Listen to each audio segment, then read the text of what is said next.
Diz assim a palavra de Deus: não se turbe o vosso coração. Credes em Deus, credes também em mim. Na casa de meu pai há muitas moradas. Se não fosse assim, eu vos teria dito. Vou preparar-vos lugar, e quando eu for e vos preparar lugar, virei outra vez e vos levarei para mim mesmo, para que onde eu estiver estejais vós também. Mesmo vós sabeis para onde vou, e conheceis o caminho. Disse-lhe Tomé: Senhor, nós não sabemos para onde vais. Como podemos saber o caminho?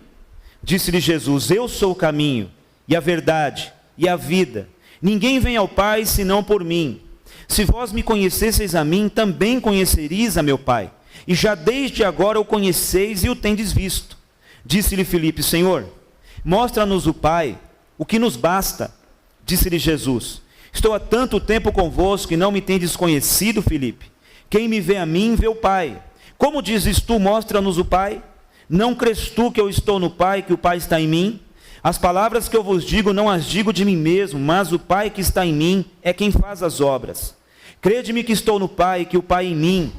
Crede-me ao menos por causa das obras que faço. Na verdade vos digo que aquele que crê em mim também fará as obras que eu faço, e as fará maiores do que estas, porque eu vou para meu Pai. Tudo quanto pedirdes em meu nome, eu o farei, para que o Pai seja glorificado no Filho. Se pedirdes alguma coisa em meu nome, eu o farei. Se me amais, guardai os meus mandamentos. Eu rogarei ao Pai, ele vos dará outro Consolador, para que esteja convosco para sempre. O Espírito da verdade, que o mundo não pode receber, porque não o vê, nem o conhece. Mas vós o conheceis, porque habita convosco e estará em vós.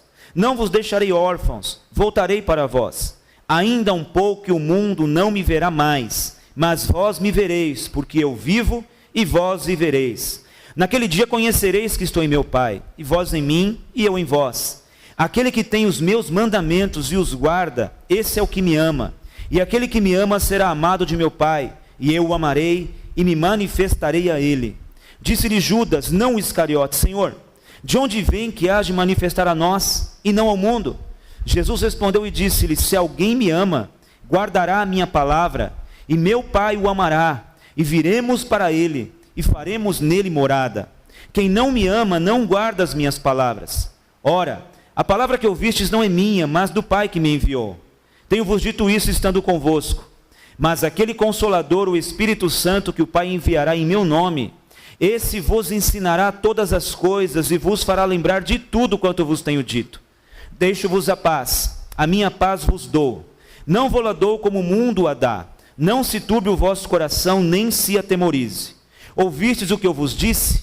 Vou e venho para vós. Se me amasseis, certamente exultaríeis, porque eu disse: vou para o Pai, porque meu Pai é maior do que eu.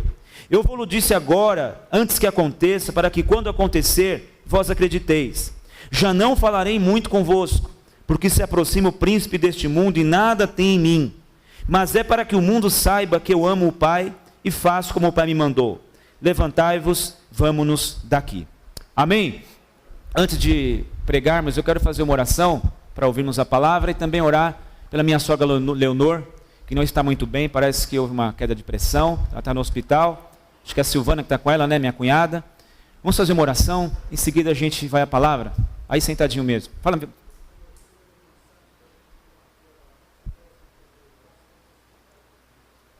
Quem? O Leopoldo? A irmã Santa, esposa do pastor Leopoldo. Vamos orar? Aí sentado mesmo.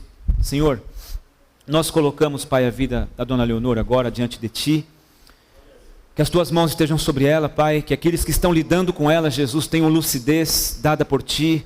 Que o Senhor a abençoe lá, Deus, que ela seja restabelecida o mais breve possível. Que o Senhor a abençoe lá, abençoe também a Silvana, que deve estar com ela, o Maurício, em nome de Jesus. Pai, colocamos também a tia Santa, Pai, missionária santa, mulher de Deus, que sofreu essa queda, essa fratura. Pai, que a Tua mão também esteja sobre ela, Pai, em nome de Jesus. Pai, eu sei que tem alguns corações aqui com desejos, com anseios, com pedidos de oração, Pai. Eu peço a Ti que o Senhor vá de encontro a cada um deles. Eu peço a Ti que o Senhor realize, Deus, aquilo que só o Senhor pode realizar, aquilo que nenhum de nós pode, que ninguém pode, mas nós depositamos a nossa fé, a nossa confiança num Deus que tudo pode, Pai. A nossa fé está no Teu nome e na Tua pessoa. Por isso nós já queremos Te agradecer, na certeza, Deus, de que o Senhor já está agindo, de que o Senhor é bom e que o Senhor fará o melhor, em nome de Jesus. Pai, vamos ouvir a Tua palavra, que o Senhor esteja presente aqui, que o Senhor nos dê sabedoria, que o Senhor nos dê ouvidos espirituais para compreender aquilo que é espiritual. É isso que nós te pedimos, amém e amém. Bom, nós prosseguimos na última noite. Quem estava aqui domingo passado, diga amém. Prosseguimos na última noite de Jesus com os seus discípulos antes de ser preso. A gente sabe que capítulo 13, 14, 15, 16, o 17 que ele está orando é a última noite. Então João, do 13 em diante, é a última noite de Jesus com os discípulos. É uma tensão danada, uma mistura de sentimentos, de medo, de incerteza, de angústia, de tristeza. Os discípulos olhando o semblante de Jesus, que devia estar carregado, tenso, por conta das coisas que haveriam de acontecer logo naquela noite, naquela madrugada. Aqui no capítulo 14, Jesus vai trazer algumas coisas extraordinárias. E assim, Judas já não está mais. Então, as revelações que Jesus vai trazer no capítulo 14, no 15, no 16, e na oração que ele faz no capítulo 17, Judas já não serviriam mais para ele. As revelações sobre a eternidade que Jesus vai trazer aqui, e sobre o Espírito Santo, lamentavelmente já não eram mais para o Judas. Estou continuando a mensagem de domingo passado. As revelações sobre a eternidade, sobre o Espírito Santo, lamentavelmente não serviriam mais para Judas.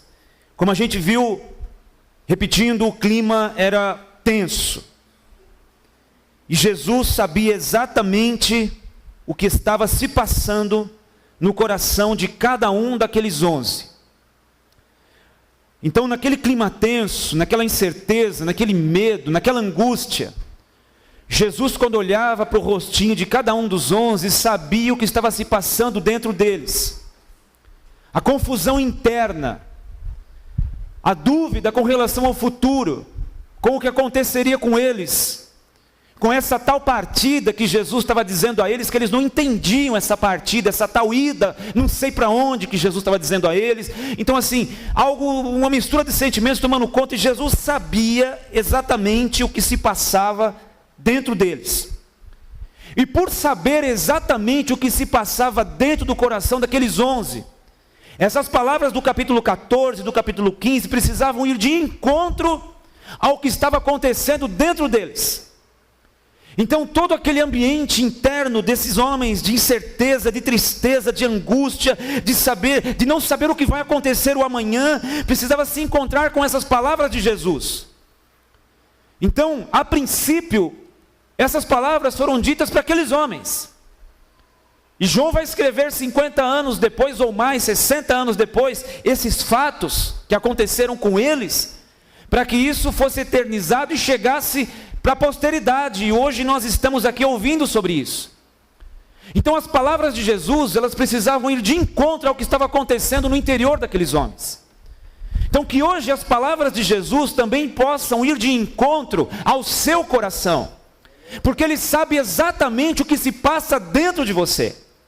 Até as coisas que você não consegue identificar, até os processos que acontecem confusos dentro de você, que você não sabe como resolver, Ele sabe exatamente o que está se passando dentro de você. Então as palavras de Jesus precisavam ir de encontro à necessidade dos discípulos, porque Deus não fala aquilo que se quer ouvir, Deus fala aquilo que é necessário de ser ouvido. Então as necessidades que havia dentro dos discípulos precisavam se encontrar com as palavras de Jesus.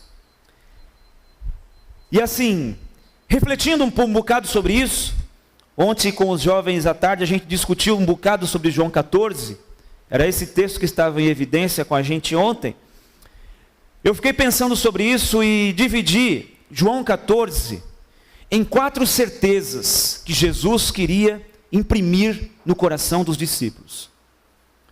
Então eu fiquei refletindo sobre possivelmente o que estava acontecendo dentro daqueles homens, e o que o Filho de Deus queria imprimir dentro deles, para que eles não continuassem sentindo e vivendo o que estavam sentindo e vivendo.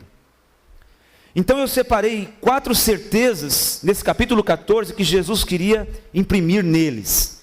A primeira delas, um consolo eterno. A segunda, uma revelação pessoal de quem é Deus. A terceira, a promessa de todas as promessas, o Espírito Santo. A quarta, a promessa a respeito de uma paz que transcende as circunstâncias. Então Jesus, nesse capítulo 14, naquele ambiente tenso, triste, angustiante, queria dar 4 certezas àqueles homens. A primeira delas, como disse, um consolo eterno. Então, naquele ambiente de incerteza, Jesus olhou para eles e disse: não se turbe o vosso coração. Crede em Deus, crede também em mim. Na casa de meu pai há muitas moradas. Se não fosse assim, eu teria dito a vocês: eu vou, mas vou preparar o lugar, e quando for e vos preparar o lugar, eu virei outra vez e vos levarei para mim mesmo, para que onde eu estiver, vocês estejam junto comigo. Do 1 ao 3, Jesus quer imprimir no coração deles um consolo eterno. Amém, gente? E por que isso? Porque Jesus começa com esse discurso, depois que Judas vai embora, e a tristeza começa a tomar conta, aquela confusão, aquela mistura de sentimentos. Jesus queria que eles entendessem e fossem consolados com uma verdade: a vida não acaba quando você morre. Aliás, a melhor vida para quem nasceu de Jesus, para quem crê em Jesus, ela vai começar depois que a gente morrer. Amém, gente? Aquela ilustração que a gente costuma dizer sobre a transformação da água em vinho, e os crentes gostam daquilo, né? E começa a dizer assim, até nas canções: o melhor vinho você ainda vai beber. Sim. Aquela ilustração de Jesus transformar a água em vinho, dizendo: olha, tudo que você bebeu até agora, naquela festa, por exemplo, né? O maître da festa, ele vai chegar e dizer, chamar o noivo e falar: peraí, a nossa cultura diz que a gente coloca o vinho bom primeiro, e depois que o pessoal bebeu bastante, aí se põe o inferior. Mas aqui nesse casamento eu nunca vi isso. O vinho inferior veio primeiro, e depois veio o melhor vinho. Então, irmãos, essa ilustração, ela não ilustra muito a nossa vida aqui. Amém, gente? Então eu estava bebendo um vinho, achei que era bom, aí aceitei Jesus, agora vou beber o vinho melhor. Não, ainda não. Jesus disse para os discípulos: olha, vocês ainda não beberam desse vinho, vocês ainda não comeram dessa comida, porque aquilo que o olho não viu, o ouvido não ouviu, aquilo que não subiu ao coração do homem, são as coisas que Deus tem reservado aos que o amam, e Deus já tem nos revelado pelo seu Espírito, porque o Espírito perscruta as profundezas de Deus, e é esse Espírito que vem trazer a nós a certeza de que o céu existe. Então assim, Jesus queria colocar no coração daqueles homens. É bom lembrar também que todos eles, exceção de João, foram martirizados, morreram de forma cruel. O Tiago suspeita-se que em 10 anos de evangelho, depois de Atos 2, quando começa a igreja, o Tiago, aquele lá, irmão do João, que andava com Jesus junto com Pedro, que participou de momentos especiais com Jesus, foi o primeiro a ter a sua cabeça cortada a mando de Herodes. Paulo vai dizer nos Romanos, na carta aos Romanos: todos os dias somos entregues à morte, como ovelhas a um matadouro, mas em todas estas coisas somos mais do que vencedores por aquele que nos amou. Por que Paulo diz todos os dias somos entregues à morte como ovelhas a um matadouro? Porque no contexto em que ele vivia, dependendo de quem você encontrasse ao dobrar uma esquina, acabou a sua vida. Porque o primeiro e o segundo século, eles matavam os cristãos só por serem cristãos. Então Paulo vai dizer assim: olha, nós somos entregues à morte todos os dias, como ovelhas ao matador. Aqui no Brasil a gente não morre por ser cristão, mas como já virou um provérbio popular, a gente sai de manhã e não sabe se volta à noite, não é isso? Então Jesus, naquele ambiente que eles viveriam, de perseguição, em breve, vai dizer assim: não se turbe o coração de vocês. Crede em Deus, crede também em mim. Na casa de meu pai há muitas moradas. Se não fosse assim, eu teria dito a vocês: eu estou indo preparar o lugar, e quando eu for, eu voltarei, e vou levar vocês para mim mesmo, para que onde eu estiver, vocês estejam comigo para sempre. O primeiro valor que Jesus quis imprimir como coluna da vida daqueles homens é: vocês têm vida eterna. Jesus queria que eles tivessem um consolo eterno. E eu acho que Jesus também está querendo dizer isso para nós. E eu sei que isso é uma coisa difícil, gente, de a gente conseguir processar, sabe? Mas se a gente tirar essa coluna central do Evangelho, que é a vida eterna, a gente pode ir para qualquer religião que dá no mesmo. Viu? Se a gente extrair o fato de que Jesus foi preparar lugar para nos dar vida eterna, se isso a gente puder tirar isso fora, não sobra mais nada de Evangelho, pode ser qualquer religião que dá no mesmo. Quando no capítulo 15, Paulo vai corrigir a igreja de Corinto, ali no primeiro século, a respeito da vida após a morte, porque um monte de coisas erradas entraram na igreja logo após a sua fundação no primeiro século, e uma delas é que algumas pessoas começaram a dizer, que vida eterna nada, a vida é aqui, a gente tem que viver aqui, a gente tem que pular no carnaval os 5 dias, e quarta de cinza também, a gente tem que viver tudo, fazer tudo, ter sexo com todo mundo, usar todo tipo de droga, beber todo tipo de bebida, porque a gente tem que viver tudo de bom aqui, porque quando morre acaba tudo. Paulo vai dizer, se a nossa vida é aqui e agora isso acaba aqui, se cremos em Jesus Cristo somente para essa vida, Coríntios 15, 19, Paulo vai dizer assim, somos os mais miseráveis de todos os homens. Jesus falando com os discípulos, esses discípulos seriam chamados de colunas da igreja, esses discípulos seriam os escritores daquilo que a gente chama de Bíblia e de Novo Testamento. Esses discípulos tinham que ter certezas cravadas dentro deles, que não poderiam ser removidas, senão diluiriam a essência do Evangelho. E a certeza principal é, não se turbe o vosso coração, crede em Deus, crede também em mim, na casa do meu pai tem moradas, se não fosse assim eu teria dito a vocês, o significado da vida cristã não é terreno, ele é eterno. Paulo vai dizer aos Tessalonicenses no capítulo 4, versículo 13 em diante, olha, quanto aos que já dormem, eu não quero que vocês sejam ignorantes, porque o mesmo Senhor Jesus, o mesmo Senhor, Ele descerá do céu, com voz de arcanjo, com som de alarido, e a trombeta soará, e os mortos ressuscitarão primeiro, depois nós que estamos vivos, nos juntaremos com Ele nos ares, e estaremos para sempre com o Senhor. E Paulo vai dizer aos Tessalonicenses, consolai-vos uns aos outros com essas palavras. O consolo dos crentes, irmãos, não era, Deus vai abrir a porta.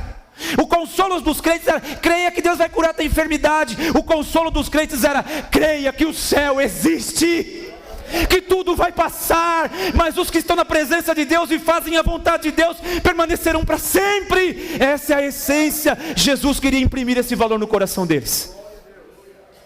Então eles tinham que ter essa certeza, porque sem essa certeza eles não iriam longe. Sem essa certeza, a nossa fé cristã é pequena, é mesquinha, não vai muito longe. Primeira tentação a gente despenca, primeira tribulação um pouco mais apertada, a gente já diz que Deus não existe. Primeira coisa ruim que acontece com alguém que a gente ama, a gente acha que a gente vira ateu, porque se tirarmos a vida eterna do conceito de evangelho que Jesus pregou, qualquer religião serve. Segunda coisa, segunda certeza que Jesus queria que eles tivessem, era de quem realmente Deus é. Porque, pensa comigo, às vezes se forma uma figura a respeito de Deus, e se crê numa figura formada pelo ser humano de Deus que ele não é. Amém, gente? Então às vezes se acredita num tipo de Deus, ou se forma uma figura na cabeça do ser humano sobre Deus, que não é Ele. Então assim, Jesus é Deus em carne. No princípio era o Verbo estava com Deus, o Verbo era Deus, Ele estava no princípio com Deus, e todas as coisas foram feitas por Ele, e sem Ele nada do que foi feito que se fez, e o Verbo se fez carne, e andou entre nós, e nós vimos a sua glória, como a glória do unigênito do Pai, cheio de graça e de verdade. Ele é Deus, o Verbo é Deus, Jesus é Deus. Em Mateus 16 ele faz uma pergunta, tipo uma enquete com os discípulos, ele vai dizer assim: quem dizem aí os homens a respeito de mim, do Filho do Homem? Os discípulos vão responder à enquete dizendo assim: olha, alguns dizem que o Senhor é o Jeremias, outros o Isaías, outros alguns dos profetas, ou João Batista que ressuscitou. Então essa era a figura de Deus que eles enxergavam em Jesus, um dos profetas, mas Jesus não era nenhum daqueles. Amém, gente? Nem Jeremias, nem Isaías, nem João Batista, não. Jesus criou eles. Jesus chamou aqueles profetas para o ministério. Só que eles formaram uma ideia de Jesus que não era ele. Uma ideia de Deus que não era ele. Então assim, Jesus vai dizer assim, no versículo 6. Eu sou o caminho, a verdade e a vida. Ninguém vem ao Pai senão por mim. Se vós me conhecesseis a mim, versículo 7, conhecerias a meu Pai, e já desde agora o conheceis e o tendes visto. Aí vem o Filipe. Senhor, mostra-nos o Pai, porque a gente está cheio de confusão, cheio de dúvida, a gente não sabe o que vai acontecer, e o nosso coração está apertado, e você quer essa história de vou para o Pai, e vou preparar lugar. Então faz o seguinte, mostra-nos a figura, a imagem de quem é o Pai, porque aí acho que a gente vai ficar feliz, e vai ficar com fé, e vai acreditar, e vai continuar firme no caminho. Jesus olhou para o Filipe e disse, Filipe, já são quase 3 anos e meio que vocês estão comigo e você não viu o Pai ainda? Quem me vê a mim, vê o Pai. Deus quis se personificar, porque Deus não tem forma. A Bíblia diz que Deus é Espírito, João capítulo 4, 23. Qual é o tamanho de Deus? Qual é o formato de Deus? A Bíblia fala de forma figurada que o céu é o lugar onde ele senta, o trono, onde ele se senta, e a terra, o estrado onde ele põe os pés. O universo não cabe Deus. Ele é maior do que o universo. Amém, gente? Ele criou o universo. Deus é. Ele não foi, ele sempre é.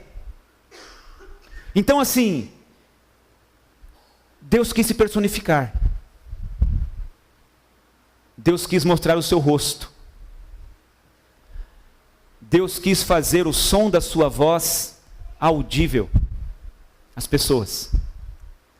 Deus quis mostrar um pouco do seu caráter, da sua essência, em 30 e poucos anos, 33 mais ou menos, Ele quis mostrar andando entre nós.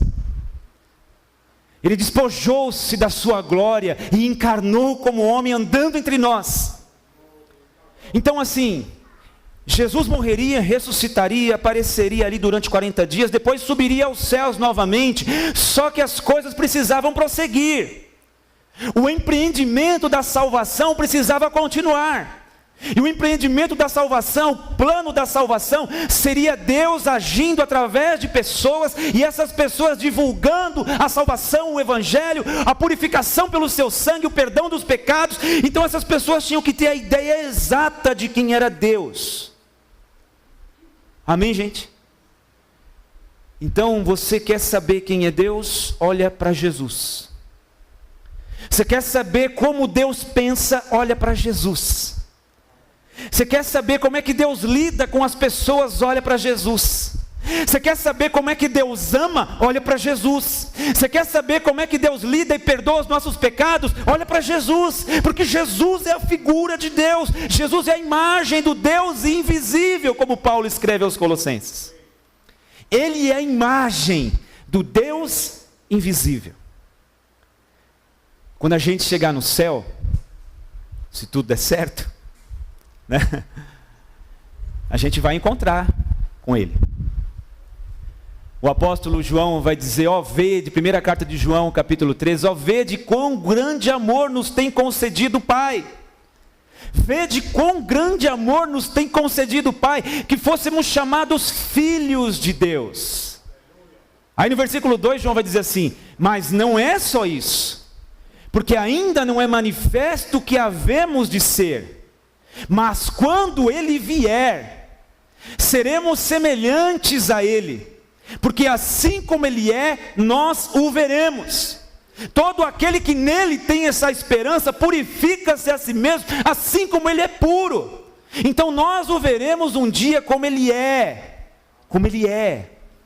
Então quando você chegar no céu, a figura de Deus que você vai enxergar é esse Jesus que o Filipe não conseguiu enxergar como Deus. Amém, gente? Não vai ter uma luz enorme, um laser assim, falando, isso aqui é Deus, porque é Espírito, não é tipo uma auréola assim, uma estrela, não. A gente vai ver uma pessoa. Aquela mesma que os discípulos viram subindo em Atos capítulo 1, e o anjo vai dizer assim: o que vocês estão olhando, homens galileus? Esse mesmo Jesus que vocês estão vendo subir, é esse mesmo que vem em glória buscar vocês um dia. Ele queria que o pessoal soubesse realmente quem era Deus. E a gente vai lendo aí as escrituras, e é impressionante como esses homens não conseguiam identificar a Deus andando entre eles. Eles não tinham a noção real de quem era Deus, porque eles não enxergavam em Jesus Deus. Eles acreditavam que ele era o Messias, o Cristo de Israel. Mas a figura do Messias, do Cristo de Israel, não batia com Deus. Amém, gente? E aí o Felipe, mostra-nos o Pai. Mostra que fica tudo certo. Mostra que fica tudo certo. Jesus falou: olha para mim. Quem me vê a mim, vê o Pai.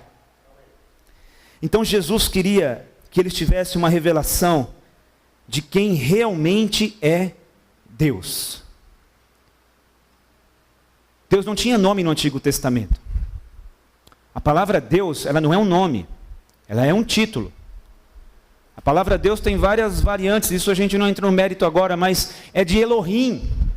Elohim é um título plural, que talvez esteja apontando para a Trindade: Deus Pai, Deus Filho, Deus Espírito Santo. Mas Deus Pai, Deus Filho, Deus Espírito Santo não é nome. Amém, gente? O texto vai dizer no versículo 13: tudo quanto pedirdes em meu nome, eu o farei, para que o Pai seja glorificado no Filho. Se pedirdes alguma coisa em meu nome, eu o farei. Então assim, Deus agora tem um nome. Amém, gente? O nome de Deus não é Deus. O nome de Deus é Jesus Cristo, aquele de Nazaré. Paulo vai dizer que haja em vós o mesmo sentimento que houve em Cristo Jesus, que mesmo sendo Deus, não teve por usurpação ser igual a Deus, mas assumiu a forma humana, e achado em forma de homem, fez-se servo, e servo obediente até a morte, e morte de cruz. Por isso Deus, o seu Deus, o exaltou soberanamente, e lhe deu um nome que está acima de todo nome, para que ao nome de Jesus Cristo se dobrem os joelhos dos que estão no céu, na terra e debaixo da terra, e toda língua confesse que Jesus Cristo, Ele é o Senhor. Jesus queria imprimir essa verdade neles, mas essa verdade, a primeira é de que o Evangelho se move por coisas eternas, o consolo eterno. A segunda, quem realmente Deus é, eles tinham que ter certeza disso.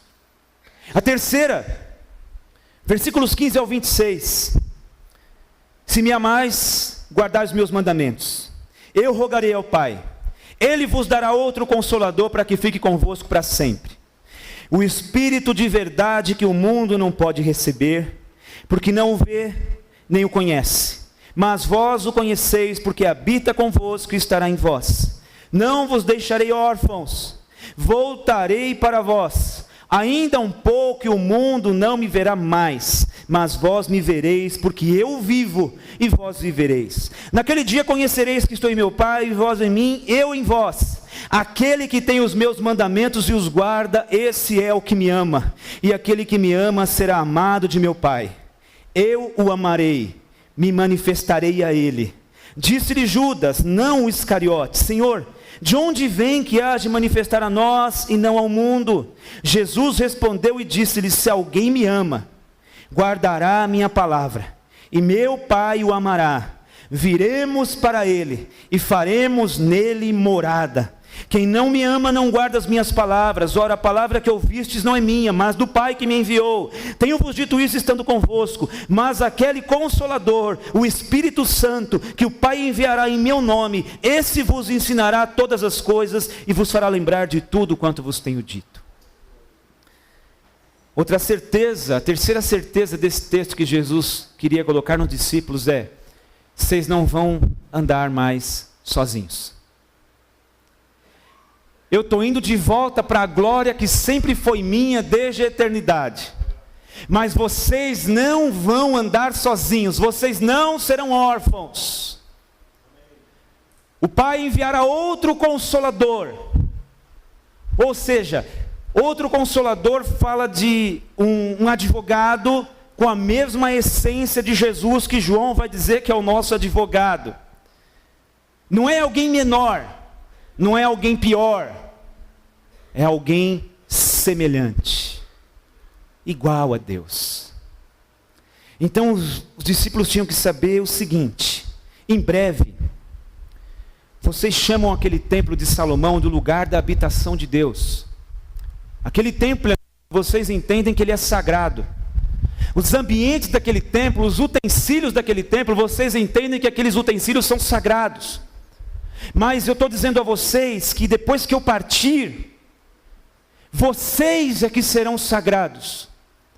Porque vocês serão o lugar onde eu vou habitar em vocês. Mas de que forma, se Deus não cabe no universo, se Jesus voltou para a sua glória, o Espírito Santo vai habitar em vocês. O Espírito Santo vai habitar em vocês. Amém, gente?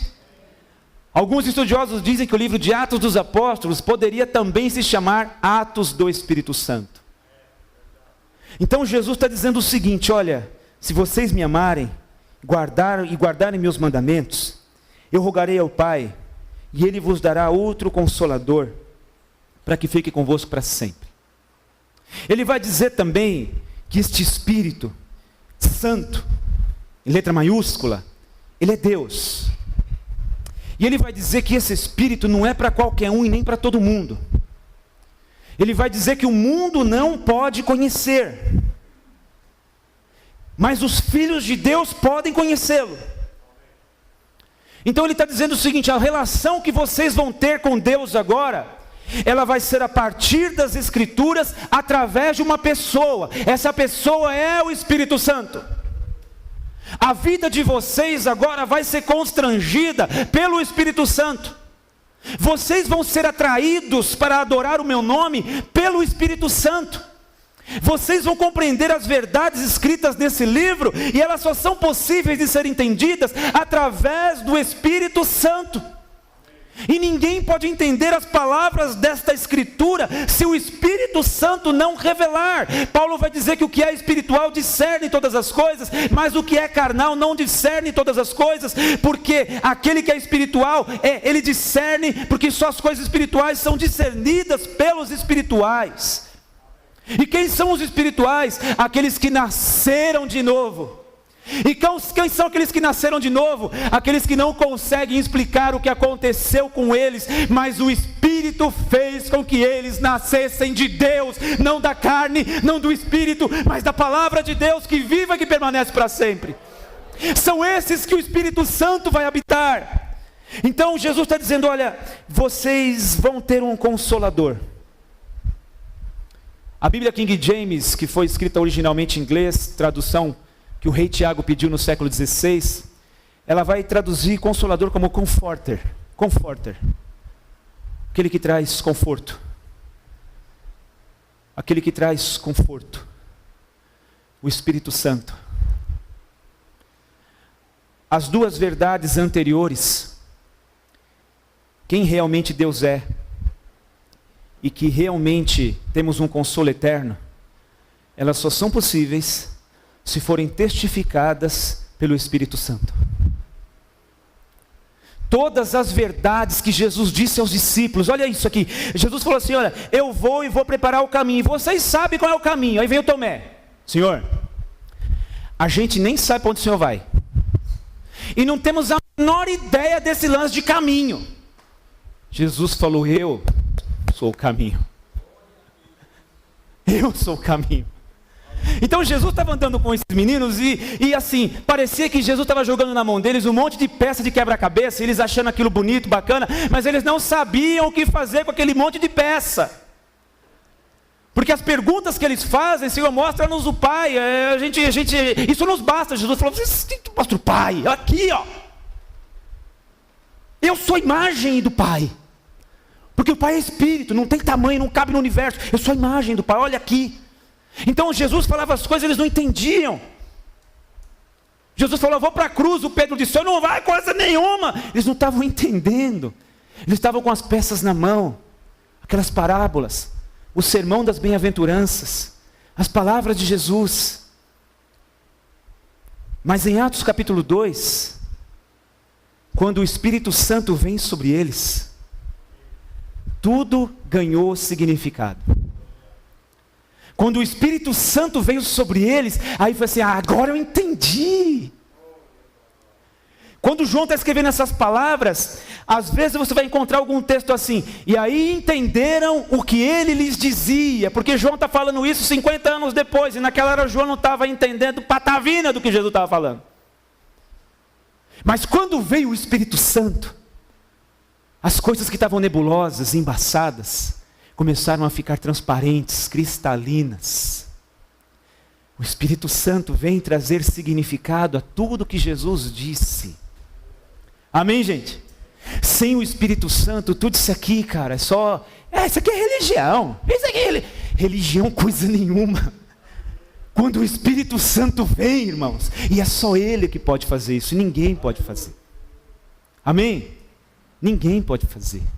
Sabe a minha oração por minhas filhas? Praticamente todas as noites, de madrugada, quando eu passo ali pelo quarto, vou dar uma olhadinha nelas, elas estão com aquele aspecto de que foram atropeladas, tudo torta lá. Eu digo assim, Senhor, que o Teu Espírito Santo se revele a essas meninas, que o Teu Espírito Santo mostre a elas quem é Deus, que o Teu Espírito testifique que existe o céu, que o Teu Espírito testifique que não vale a pena viver sem Ti, que o Teu Espírito testifique, porque se não for o Espírito Santo, não acontece vida cristã.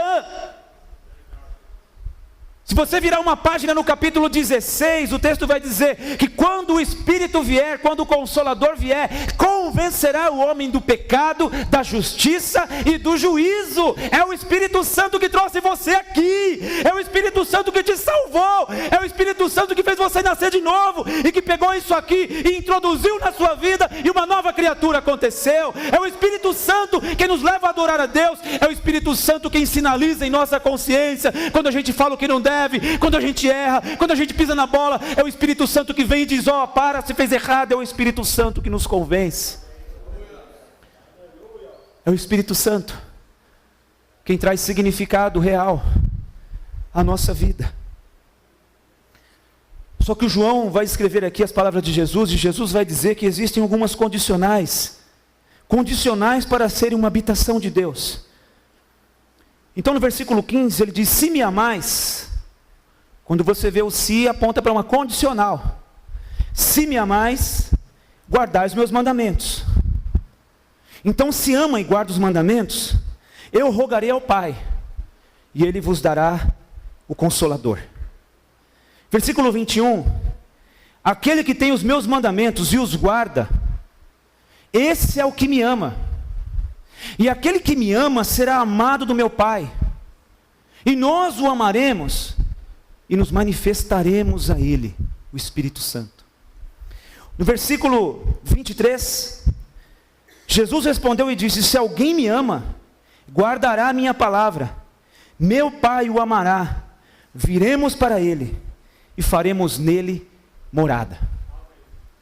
Não é faremos nele pousada, hotel, pensão, faremos nele morada. Amém, gente? Faremos nele morada, porque o Espírito Santo agora não fica aqui sentado triste no degrau dessa escadinha, esperando o próximo culto, onde os crentes virem aqui adorar a Deus. Deus não fica agora num local esperando as pessoas virem. Deus agora não tem mais um sumo sacerdote esperando as pessoas confessarem seus pecados através da morte de um animal. Deus agora não tem um altar feito de alvenaria, nem de cobre, nem de bronze. Amém, gente? O templo agora somos nós. O altar agora é o nosso coração.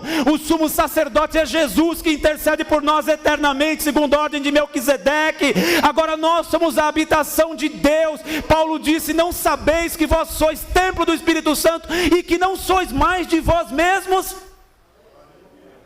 Então assim, condicionais que ele coloca, ele diz assim, olha, versículo 23, quem não me ama, Jesus respondeu e disse-lhe, se alguém me ama, guardará a minha palavra, meu Pai o amará, viremos para Ele, faremos nele morada. Só existe Novo Testamento por causa do Espírito Santo.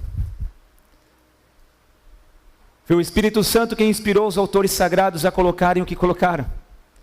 Foi o Espírito Santo, líder das missões do apóstolo Paulo, de Barnabé e dos demais. Foi o Espírito Santo que contagiou Martinho Lutero e os reformadores no século XV e XVI. Foi o Espírito Santo que incendiou o coração de missionários no século XVII, XVIII, XIX. E o Evangelho se espalhou pela Europa, se espalhou pela América do Norte. E foi o Espírito Santo quem trouxe o Evangelho de Jesus Cristo até o nosso país. Foi o Espírito Santo que incendiou o coração de pessoas.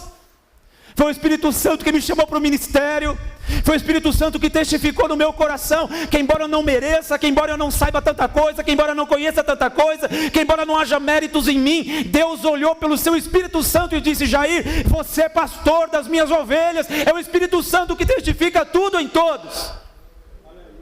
É o Espírito Santo. Essa é a terceira certeza que Jesus queria trazer aos discípulos. Eles não estariam sozinhos, mas Jesus continuaria sempre com eles, não mais fisicamente, mas pelo Espírito Santo. Então o medo deles era Jesus abandoná-los e deixá-los. E Jesus falou assim: olha, daqui a pouco vocês vão ter que se espalhar, e em carne e osso não dá para eu estar em todos os lugares ao mesmo tempo. Mas pelo meu Espírito, aonde vocês estiverem, eu estou com vocês. Depois da ceia a gente finaliza o culto aqui, você vai um para cima, outro para baixo, outro para a zona leste, mais para lá, outro mais para cá, outro mais para lá, e outro mais para cá, outro mais para cá. O Espírito Santo vai com todos nós. O Espírito Santo vai com todos nós, vai com você, porque Ele habita em nós, Ele habita em você, Ele habita em mim, o Espírito Santo. E a terceira certeza que Jesus queria colocar no coração daqueles homens, era que eles receberiam uma paz que não se molda de acordo com as circunstâncias. Então a quarta certeza desse capítulo 14, que Jesus queria colocar, imprimir naqueles homens, era que eles teriam uma paz que não se molda com as circunstâncias. Uma paz que vai além das circunstâncias. Uma paz que não se abala com as circunstâncias. Então o texto vai dizer, versículo 27, deixe-vos a paz.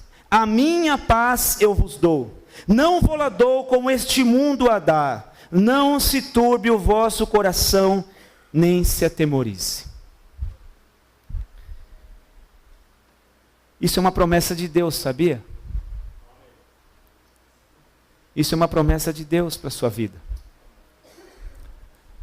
De que a tua paz, ela pode ser abundante sem um comprimido. Tua paz, a paz. Que a paz pode inundar o seu coração, a paz de Jesus, sem outros recursos. Porque quando Jesus diz, eu dou a minha paz, a gente tem que entender que Ele faz um comparativo. Não é a paz que o mundo dá. Qual é a paz que o mundo dá? A ausência de guerra. Não tem guerra, então estamos em paz. Jesus falou, não, a minha paz é diferente um pouco. A minha paz é a paz no meio da guerra. A guerra acabou? Não, a guerra está comendo solto, o pau está comendo solto, mas eu estou em paz. Amém, gente? Paulo chama essa paz de uma paz que excede a todo o entendimento. Paulo diz que o remédio para as nossas ansiedades é essa paz. Paulo diz que o remédio para os nossos medos é essa paz. Paulo diz que o remédio para a nossa incerteza quanto ao futuro é essa paz. Gente, a gente está como crente acreditando em promessas que Deus nunca fez. A crentaiada está baseada em promessas, cantando música de promessa que Deus nunca fez, não estão escritas. Mas aquelas que estão escritas e que são reais e que são para a igreja, a gente pode dizer, Senhor, eu quero essas promessas, está escrito que a tua paz viria sobre mim, eu quero essa paz. Sabe o que é essa paz, irmãos? É você estar com um silêncio dentro da alma, quando você está rodeado de barulho, e a tua alma está silenciosa.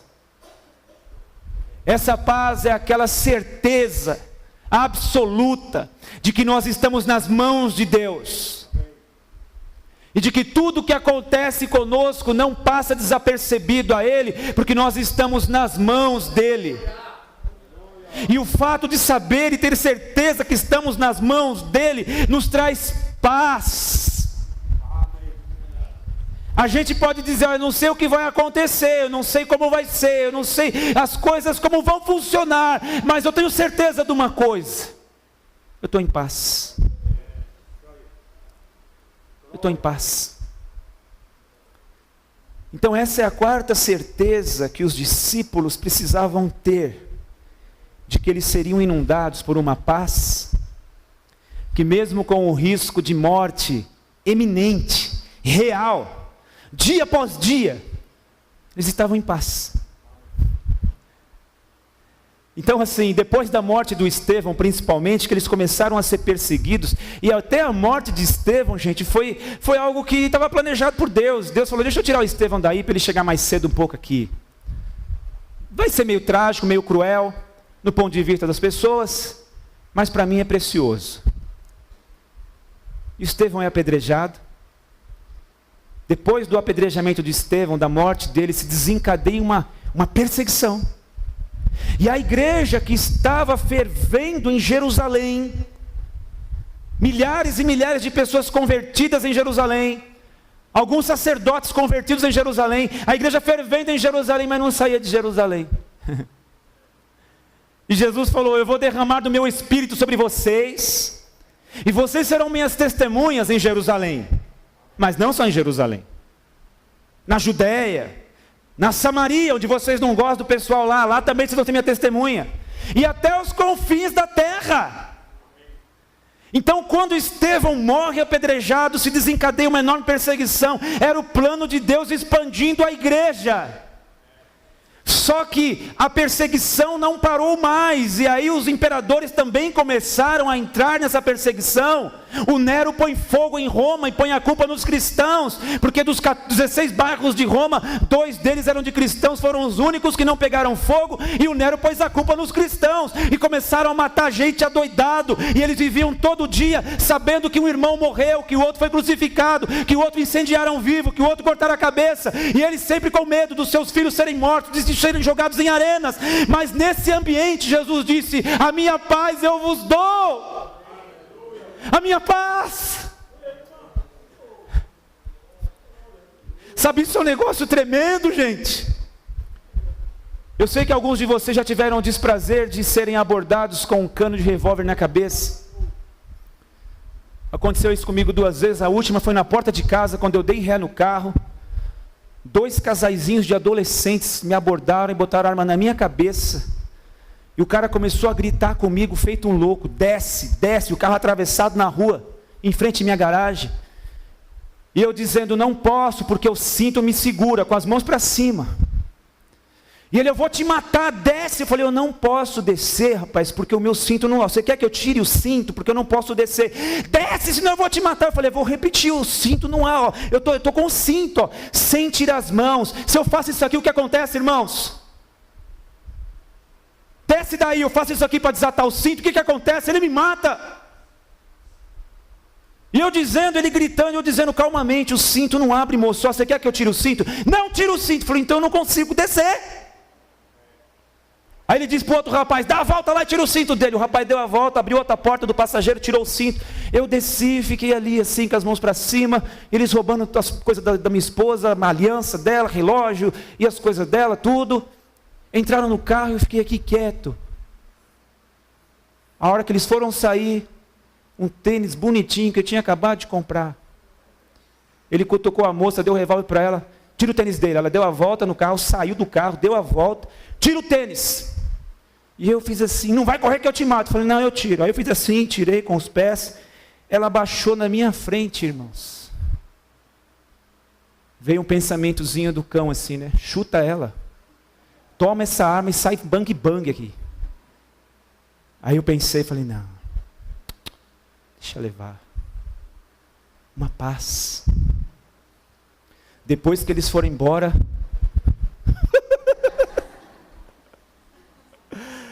O coração disparou, mas a paz, uma paz, amém, gente? É uma paz que domina o nosso coração, porque essa paz, ela não é desse mundo. Jesus falou assim, essa paz não é a que o mundo pode dar. Qual é a paz que o mundo pode dar? O marido e a mulher estão bem quando tem dinheiro para comer em restaurante. Quando o cartão de crédito está com limite para gastar um bocado, aí eles estão em paz. Essa é a paz que o mundo dá. Amém, gente? Essa é a paz que o mundo dá. Fica todo mundo felizinho quando está com saúde e tem dinheiro para gastar e para viajar nos feriados prolongados. Aí todo mundo fica em paz. Se bem que tem uns que nem assim, né? Tem uns que são tão terríveis que nem assim conseguem ficar em paz. Mas a paz que o mundo dá é essa. As coisas estão caminhando perfeitamente bem, estamos em paz. As coisas começaram a dar errado, perdemos a paz. Os nossos negócios estão indo bem, estão sendo lucrativos, a gente está em paz. Os nossos negócios estão mal, a gente está levando prejuízo, estamos sem paz. As contas estão todas pagas e a conta está no azul. Está uma paz aqui em casa, está uma maravilha, pastor, está uma benção, graças a Deus. As contas atrasaram, a conta está no vermelho, pastor, está um inferno isso aqui. É porque nós precisamos de um outro tipo de paz. Essa que Jesus prometeu. Eu deixo a minha paz. A minha paz eu vos dou. Amém? Está muito ansioso? Está muito preocupado? Você com as tuas mãos consegue resolver? Se você não consegue resolver, então fica em paz. Amém, gente? Você está perdendo a tua alegria de viver com as coisas que você não pode resolver. Deixa Jesus cumprir essa promessa na sua vida e te inundar dessa paz. Porque aquilo que Ele pode resolver, e só Ele pode resolver, se Ele não vai resolver, também não adianta ficar doido. Não adianta tirar as calças e pisar em cima. Não adianta ficar histérico. Não adianta ficar mal-humorado. Não adianta perder a noite de sono. Por isso que Ele diz, olha, vocês estão com risco de morrer, e vão perseguir vocês, e a coisa vai ser terrível, mas eu deixo a minha paz. E eu não deixo a minha paz como o mundo a dá. É uma paz proveniente do Espírito Santo de Deus. Paulo entendeu e disse, olha, ela excede o entendimento, ou seja, alguém olha e diz, como é que esse sujeito consegue ter paz? Como é que esse homem, como é que essa mulher consegue estar em paz? Eu não consigo entender, porque não dá para estar em paz vivendo o que estão vivendo, passando pelo que estão passando. Não dá para entender, porque essa paz excede o entendimento. Amém? Essa paz excede o entendimento. Não é para entender mesmo não, é para crer, é para se apropriar. Aleluia, é uma promessa que a gente pode dizer em alto e bom som, tome posse dessa promessa, porque Jesus foi quem disse, eu deixo-vos a minha paz, e a minha paz vos dou, não vou lá dou como o mundo a dá, então não se turbe o vosso coração, e nem se atemorize. Diga comigo, consolo eterno, certeza de quem realmente Deus é. A promessa do Espírito sobre mim e a paz que excede todo entendimento, tomando conta de todo o meu ser. Deus te abençoe. Amém.